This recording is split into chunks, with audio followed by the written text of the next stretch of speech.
Hello guys, আজ আমি চলে এসেছি নার্সারিতে। তো নার্সারিতে এত এত গাছ দেখে আমি তো অবাক। আমি কোনটা নেব আর কোনটা নেব না। আর এই হাতে যেটা দেখছো সে সোয়ামি গাছটা আমি নিলাম।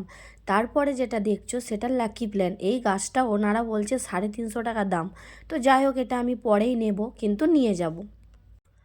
তারপরে আমি চলে গেলাম এই সব গাছগুলো। এগুলো কি গাছ গাইস আমি তো জানি না, তোমরা যদি জেনে থাকো অবশ্যই কমেন্ট করে জানিও। তারপর আমি এসেছি নয়নতারা গাছটা নিতে। নয়নতারা গাছটাই আমি খুঁজছি। সেই গাছটা আমার বাড়িতে ছিল, কিন্তু কোনো কিছু কারণে গাছটা আমার মারা গেছে, তাই আমি আবারও নিতে এলাম।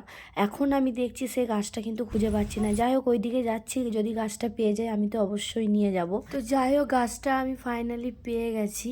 আর এখানে এত গাছ গাইস, কি বলবো, কোনটা নেব কোনটা নেব না আমি তো বুঝতেই পারছি না।